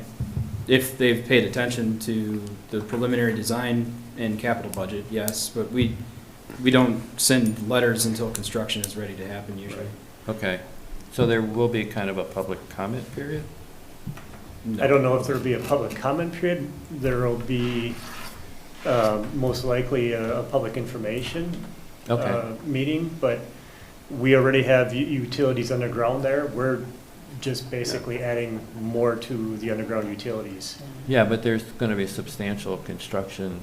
People live next door. Communications person. There will be substantial construction when the pipes are being laid. Once they're done, everything's going to be buttoned back up, landscaped. Brad, do you want to touch on the design that we're looking at as far as access when we're done? Yeah, so we need access to clean the system, which means we have to get heavy vehicles on top of the system, which means it can't just be grass necessarily. Oh. So there's a possibility of adding something like a pathway, or at Stonebridge, we have those grassed pavers, which can withstand a fairly substantial vehicle. We may put something like that in there. Going back to your first question, we do PIMs for our construction projects. All of them. Okay. Every single one. So we will have a public information meeting, very likely this year, to talk about the final design of this project, and then gather feedback. Just basically, it's just here, just an FYI, this is happening. This is why we're doing it. This is when it's going to happen. You can expect A, B, C, and D. Do you have any questions? Do you have any feedback? At that point, if they say, I'd really love to see that as grass as opposed to a gravel pathway or paved pathway or something like that, then maybe the paver option is better. And that's where we can kind of gauge what the public is looking for. Usually between 30 and 60% design is when we hold those public information meetings to get feedback from nearby residents. And you send them all a letter, We do. right, in advance? Yep. Telling them about the meeting and. Yep. Just like when we do street work, like Right. Yes. repaving, et cetera. Exactly. And I have one more question. Why did Maywood not pan out? Maywood Park, the elevation change that we need to gravity flow stormwater to the park from this watershed just doesn't work. Really? It's too flat. It's too flat. You can't get the water there at an elevation that allows it to actually drain into something like a wet pond or even an underground detention facility. There's also several utilities that are buried in the right-of-way between Kelly Place and Maywood Park along Winnebago Road that hinders our ability to do it without very expensive relocations. Also, we'd be ripping up a roadway which we just got done constructing, and people, although they weren't really behind it at the beginning, love it now, so I think that it's probably best we don't mess with it. Probably be a good idea, yeah. Anybody else?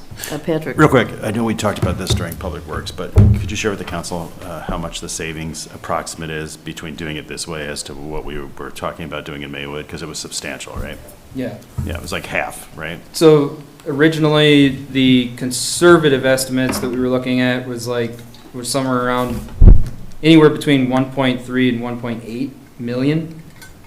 We're looking at something that's probably well below 900,000 with this project. Awesome. And I would venture a guess that it may actually pan out to be a little bit less than that. Are you getting the same results in terms of? No, we No. can't get this. We can't get the treatment that we would have gotten with a large pond in Maywood Park.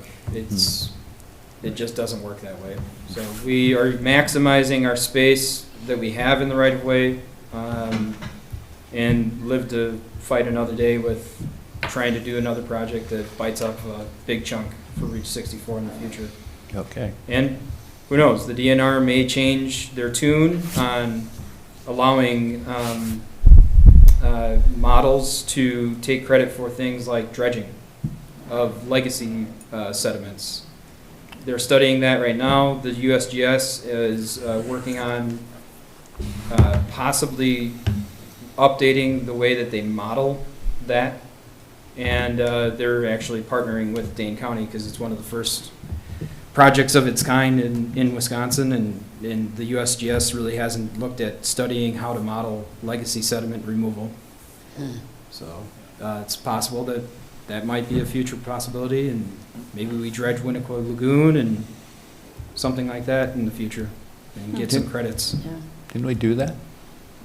I mean, we can do anything. I mean, we did that once. though. We dredged all the channels. We yeah. dredged the northern lagoon, Oh, but that was out of necessity for other reasons. Anybody else? Doug? Just throw in again, I think this would be a great opportunity, and it might require, well, anyway, a great opportunity to extend a pathway between the two streets. And if that could be Yeah. included, I think that would be definitely a benefit people would notice. There will be a pathway, we just have to figure out what that looks like. Right. Okay. So we'll be getting feedback on that. Okay. For sure. Good. Anything else? Then would the clerk please call the roll? Alder Bernstein. aye. Alder Wood. Aye. Alder Rademacher. Aye. Alder Moore. Alder LaPula. Aye. Alder Holmquist. Motion passes. Thank you. Thank you. We have one more item, also started for immediate action, consideration of resolution 24-2-2673, amending the 2024 operating budget for assessment and evaluation services put forth by the Finance and Personnel Committee. So far, Neil, you can add to this, but I think we're asking for an immediate approval of this because we've already approved the budget. We just neglected to include, or approved the contract. We neglected to include the amendment. Yep, correct. Staff apologizes. We forgot to put the budget amendment in with it. We budgeted the existing cost of the existing contract, and it ended up coming in higher. It was $33,000. The old contract is $52,000 for the initial year for coming in. So yeah, just requesting the formal operating budget amendment to reflect that change. Is there a motion to take this out of order? So moved. Second? All in favor, say aye. Aye. Is there a motion to approve? Move approval? Second. Any questions or comments? Okay, would the clerk please call the roll again? Alder Wood. Aye. Alder Rademacher. Aye. Alder Moore. Aye. Alder LaPula. Aye. Alder Holmquist. Aye. Alder Bernstein. Aye. Motion passes. Thank you. That is the last item we have under action items. Moving on to reports of committees, commissions, et cetera. Any updates on diversity, equity, and inclusion efforts? I have Teresa. one. So this past weekend, the Monona Eastside Business Association had its so many activities going on around the city of Monona. One of them took place at the Aldo Leopold Nature Center on Saturday morning. It was a guided hike that I attended, and it was led by the president of the Ho-Chunk Nation, John Greendeer. That was really amazing to meet this individual. There were also others from the Ho-Chunk Nation that were present, and we took a walk through the wooded areas, and we learned a lot of new vocabulary words, all of which I have forgotten, but I do remember that the word for tree is na, like, what do you think of that big tree? Nah. So that was kind of cool. And there was a ritual, a ceremony that was performed, and at a sharing, each of us got a little pinch of tobacco. Having grown up on a tobacco farm, I've always sort of kind of just don't really bring that up in conversation because there's so much negativity surrounding that sort of thing. You know, tobacco's kind of got this bad reputation, but it just gave me another beautiful beautiful way of looking at that plant. It was really interesting for me personally. So wonderful, wonderful event. Anyone else? Anyone have any sustainability updates? I do. So last Thursday, the Fratelli Trattoria hosted a fantastic event co-sponsored by the Sustainability Committee and Sustain Dane. We had speakers from the council, my colleagues from the council. We had speakers from the community, from the school district, from Aldo Leopold, just talking about the things, the activities that they're working on, the events that are happening around communities related to sustainability. We had, as I think I mentioned earlier tonight, there was a waiting list from day one of standing room only. It was just a really successful event, and I just want to personally extend a humongous thank you to Joaquin at Fratelli's and all the staff at Fratelli's. They did just an outstanding job, opened their doors to us and really treated us very well. Cool. Doug, did you have something? Yeah, I attended the talk yesterday at the Dean House about the history of Woodland Park by John Traver. And they actually mentioned, by the way, that they were included in the MESBA Discovery Weekend. They had done an event earlier in the day. But anyway, John gave about a 20-minute talk on the history of it, and it was interesting in a number of ways. I think just the imagination that it took to start that fight, the land fight, as John calls it, and then the determination, stick-to-itiveness to carry it through, and for them to make it their personal, goal in life was to accomplish the restoration of that area. So yeah, it was. The other thing that struck me was how much Monona has changed in a political sense and in the makeup of the council from the mid-1990s, when, as John said, he was losing every vote 5-1 until he got it to a referendum question, which passed by 2-1. So that's all. Do you happen to know, or maybe Nancy knows, I mean, the stories like this of Woodland Park and even Aldo Leopold Nature Center, it always, brings back that famous phrase, it just takes a small group of committed people, to do amazing things. Do you happen to know off the top of your head, like how many people really were behind this coming about? Like it was less than 10 people that pulled it all off, right? Well, I mean, there was a small group initially, and then as they got more publicity for it, they were able to then get, they had 400 people on their list. Sure. But it did start out with a core group. Mark Miller was part of that, John Haugen, obviously both the Travers. So, yeah. It's a great story. Anyone else? All right, we will start with committee reports, then Alder Bernstein. Just one small mention of a library event took place February 10th. We had 10 people. Michael Edmonds talked about Freedom Summer, Mississippi, 1964, that ultimately led to the Voting Rights Act of that year. But I really want to have a shout out for Brennan, who videotaped it, so it's available to anyone who wants on Monona Go. But he came in on his day off. He just felt strongly about the event and wanted to make sure more people got to see it. So big shout out to Brennan for coming in on an unpaid day. That's cool. And the display is still up, right? It'll be up till the end of the month. Okay. Alder Rademacher. I have no reports. Alder Wood. Parks Board met last week and had the presentation from the San Damiano from Andy Kitzlar on the report. That was well received. We approved the Winnequa Park Ped Path design, the concept design, basically where the path is going to go, and started talking about a Maywood Park master plan now that we're not going to turn it into a detention basin. So that's it. Alder Moore. The Transit Commission will be meeting this Wednesday, 21st at 6 p.m., rescheduled from Valentine's Day. We couldn't it's hard to get a quorum.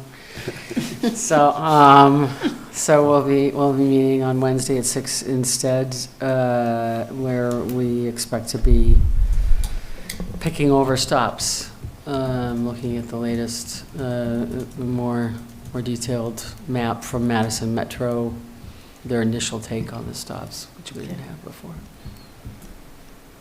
Alder Holmquist, No report. Alder DePula. Just upcoming for the March Public Works Committee meeting, we're going to talk about traffic calming measures for Wallace and possibly Gorman. Yes, that's going to be one of the discussion points. And that's about it. The only other thing that I wanted to say is I just wanted to thank Alder Rademacher for your leadership on sustainability. And even though I made that amendment this evening, I wanted to recognize that you put a lot of effort into advocating for that position. So I wanted to thank you for that. That's really kind of you, Patrick. Thank you. Staff, library director, anything to announce? I'll be very short. I included in the packet, or I hope it made it, if not, it should be in the next one, just the totals for 2023 in terms of the library data, and I want to highlight it because I think it's testament to what the staff has done to increase visits by like 22,000 compared to the previous year. We continue to claw our way back to pre-pandemic numbers, which has not been easy for staff, but they come in and they believe strongly in serving the community, and I think the community recognizes that and they keep coming, which we really appreciate. I don't know if you looked at the program numbers as well. They're almost double in terms of attendance, and we're going to continue doing that because what we see is that this community really enjoys having programs. The adult program that we had, we'll continue that with our new adult services coordinator, Erin, who's doing a great job and is getting out in the community, meeting people and talking to them. And then Tiffany, Angelica, and the rest of the youth services crew are doing a phenomenal job. And if you come visit the library, you'll notice that the children's room is always packed with toys and everything on the grounds. And, we're kind of chasing to pick them back up so that people can walk freely. But I want to point that out because the staff have done an incredible job to continue serving the community. And I can say, too, they love it. And they love how much the community appreciates them. So I just wanted to share that. Assistant Chief Dooman, are you surviving? I am. That's Counting good. down the days. Not a whole lot to report other than this past weekend on Saturday, the fire department, I think they were a primary host. Seriously? Okay, they're in here. For the Special Olympics Polar Plunge. Oh. We had a number of officers down there as well, taking part of that. It was like 16 degrees that day too, just in case anybody was wondering. Yeah, it was a lot warm. Yeah. How many people, do you know how many people did it? I don't know the total numbers. Looked like a great setup. It didn't Yeah. seem to slow anybody down. So the sun was out. It was going to be that cold anyway, so I think most folks are going for it. The only thing that was an issue, and I apologize for the sustainability portion of this, but they had generators that were battery powered, and it got so cold, they shut down. So the hot tubs weren't hot. So they had to call in some diesel generators to get those powered back up. So That's hard. we're trying to be more green for the event. It didn't work out. Well, I'm glad things have gone well the past 10 days or whatever. Leah, did you have anything to? I just wanted to thank the council on behalf, I think, of the city staff as a whole for your really unanimous support on the compensation study and plan. And I also would be remiss if I didn't remind you in Noleen's place that there's a primary election tomorrow. Remind everyone that's watching, there's a primary election tomorrow. Here in Monona, polls are open from 7 a.m. to 7 p.m. And Actually, it's 8 p.m. I think it's 8 p.m. I'm sorry. Yep. Oh my gosh. 7 a.m. to 8 p.m. And there's only one race on the ballot, which is the race for city council, and there are 7 candidates, and this race will narrow it down to 6. So Is that picked up, is there a microphone, I mean, is that captured in the recording? It should, yes. It should be? Okay. It should. Thank you. City Administrator. I guess I was just going to add on to the election report here for, I think absentee votes can still be turned in election day, but have to be in by 8 p.m. So bring them to your polling place if you have not turned them in. Yeah, that has changed. For a while, you couldn't bring them to the polling place, but now you can again. There's only one place that we're polling. No, we're polling the 2. We're doing both? Yeah. We're running both? Yep. What, St. Stephen's and? And, St. Stephen's and the Community Center. Okay. Yep. So, no other report? And I have one correction regarding the judge position, which last time I said there's a state law that you have to be a registered write-in, which is normally true, but in a case like this, where there weren't any candidates at all, we have to count everybody who is written in. So those who are registered write-ins and Mickey Mouse or whoever, anybody else who wants to run, who has not gone through the process of being a registered write-in. And Aline just sent us an email today that there's a third write-in, registered write-in, who just submitted his name. Did I hear today. Mickey Mouse was a candidate? Pardon? Did I hear Mickey Mouse was a candidate? Well, he hasn't registered Mickey's yet. always a candidate in elections, yeah. I have a couple other things. First of all, San Damiano Steering Committee is meeting tomorrow, which meeting we're hoping will be our final meeting, unless at least in its current manifestation. They'll be. We're asking them to approve the final master plan for the project, so that will be coming to council sometime in March. Couple other things. This is the time of year when we ask you to ask committee chairs, not the co-chairs, but committee chairs to talk with the people on their committees whose appointments are up in April, to see if they'd like to be reappointed. I know there are always a few that might have problems with attendance or whatever. You do not have to recommend that they be reappointed, so let me know. Nobody's name jumped off the list at me, but I don't always hear about things either. So Leah is going to be sending out those names within the next couple days to the chairs. We'd like just the chairs to do this for each committee, just to avoid confusion with the co-chairs. Also asking people, it just gets complicated. So most committees have 1 or 2 people, I think, whose terms are up. Then the final thing is yard signs, and I've heard from a few of you about this. We are enforcing the yard sign ordinance, which reads that if you have a sidewalk, your yard sign needs to be 2 feet from the sidewalk towards the house, or if you do not have a sidewalk, it has to be 2 feet from the curb. And we've had the code enforcement officer leaving door hangers last Friday, asking people to please move their signs. This is the ordinance. We're going to have a lot of signs all year because there are 4 elections this year. And we have enforced this in the past. I'm sure there's sometimes we haven't, but this particular year, I'm sure we're going to have a lot of houses with 6 signs in front of them. So it was a warning asking them to move them by Monday, and at which time, if they haven't been moved, and I'm not sure if this is actually starting yet or not, but they will be removed and can be picked up at City Hall. We'll have a note of what addresses they came from. But so if you would just, when you're dropping off your signs or asking people to take them, if you'd make sure they're keeping in mind that they're not right on the curb. The ordinance is 2 feet off the curb.